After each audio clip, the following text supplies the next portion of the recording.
Mary Barra, the CEO of GM, a few years ago. She was at one of those Goldman Sachs industry conferences. And what she told the CEO of Goldman was that an EV has 10% of the moving parts of an ICE, and that they could easily go 1 million miles or more. An ICE goes, if it's a Toyota like mine, it'll go 300,000 miles. You know, if it's a Ford, it'll go 50,000 miles. Good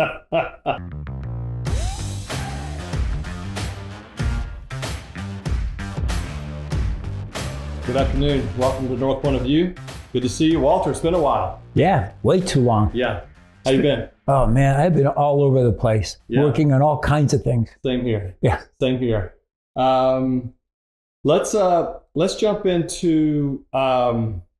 I mean, I know that was one of our big topics. It's been something we've been talking about for 3-4 years. Right. And you and I took a little bit of heat right. About a year ago. We had some viewers that were sort of didn't like the way we were presenting certain things. Right. And I get it. Yeah. I get it. And we try to take the macro. Mm-hmm. We look at all these things. But the proof is in the pudding. Exactly. Right? And the sweater got the rip, and now the whole thing's coming unraveled, right? Oh, absolutely. Actually, I don't think it even was intact in the first place. I mean, it was a manufacturing defect. Yeah. Where does that land? Let's just start really big picture. Oh, wait a minute. That feedback, one of it was that I'm never going to watch one of your podcasts again. Oh, come on. We were not being political. We weren't being anti-environmental or anything like that. Yeah, we are. We're pro-sustainability, but it's got to make economic sense. Exactly. And the grid wasn't there. The platform wasn't built. All the pieces were not in place, to your point. It was a defect. It was a defective plan from the start. Right. You know, it's kind of like I'm going to go on vacation, so I bring, and I'm going to go camping in the forest. And so I bring a lot of electronics with me, but not batteries. And so once whatever charge I have in the equipment is there, it's gone. I mean, you know, these cars, we go up and down the interstates. Where do you stop to recharge them? How long does it take? Do the chargers work? I was at a McKinsey. Compatible. No, even worse. McKinsey, we had an EV conference, I don't know, about a year ago. And I asked, you know, how well do these chargers work? Because there's a hotel I stay at when I visit my son. Yeah, and I saw the charger broke, and it was like in the spring. And then I came back in the summer and the fall and the winter, and the charger was still broken. So I asked the ground manager. I saw him. I go, what's going on? Don't you guys support, you know, EVs anymore? And they go, absolutely. In fact, we're trying to get that one fixed, and we need another one, but you can't get parts. And this is before, you know, April 2nd, reciprocal tariffs and all that. Yeah, it was last year. And it was exactly what, you know. So 70% of the time they work, 30% of the time they don't work. You have to get in line. It takes a long time to charge the cars. We don't have enough charging stations. It's hard to build that up. And so you come up with the product that can't be serviced. That's what it was. And that's fundamentally why we didn't like it. Until that gets resolved, but it could be pushing HEVs, the hybrid electric vehicles. Yeah. We like the hybrid electric vehicles. In fact, up the street here, there's a new automobile plant, and they're going to produce HEVs. So that made sense. It's tragic to watch all of the write-offs and closures of EV production. Like Ford said, the F-150, no mas. Yeah. And GM wrote off $1.6 billion of investments in EVs.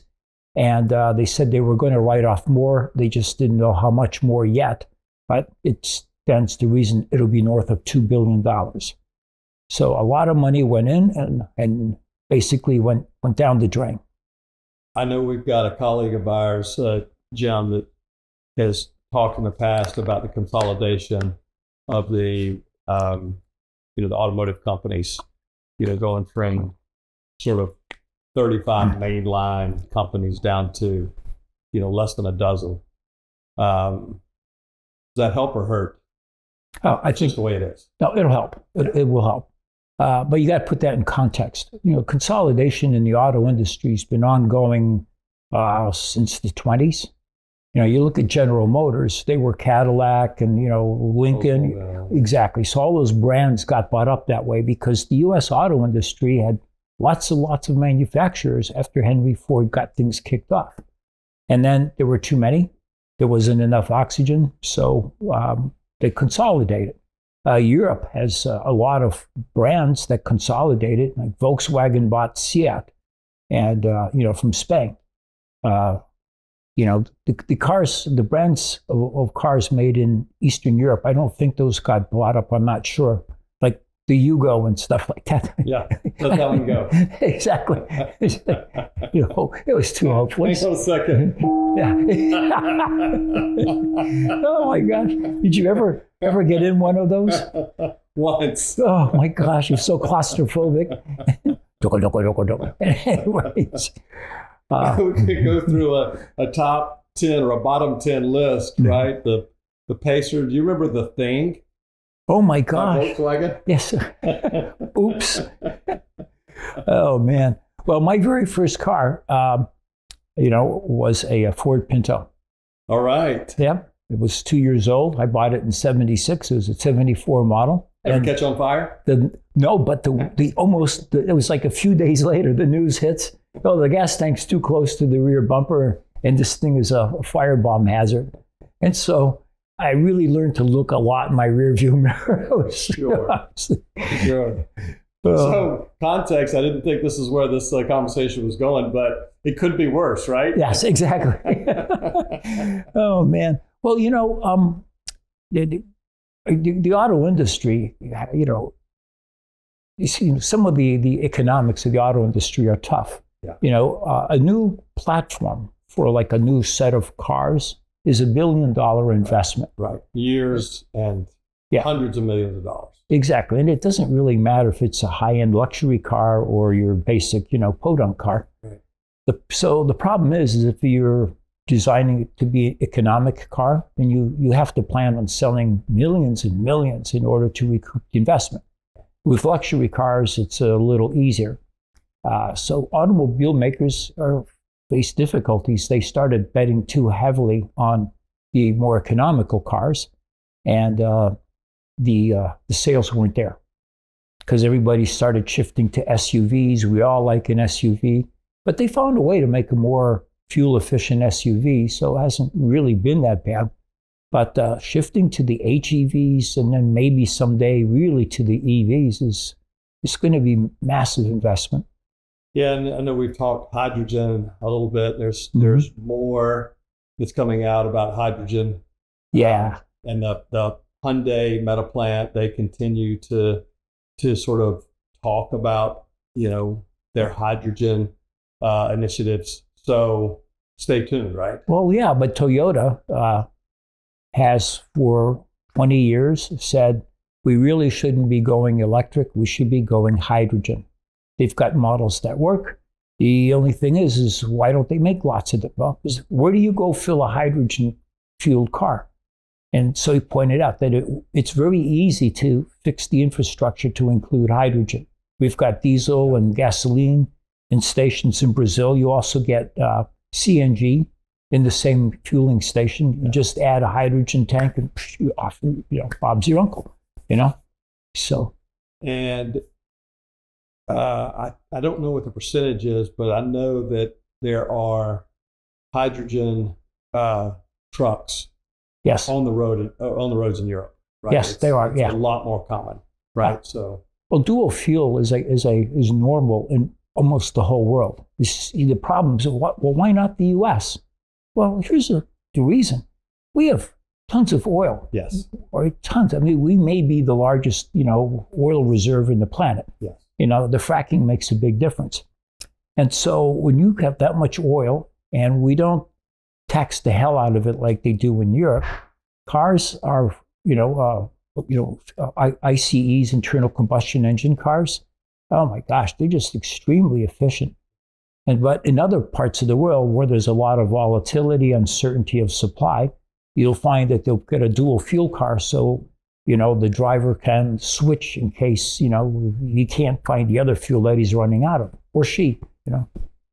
So consolidation, EVs going to take a far back seat, probably some new initiatives taking over.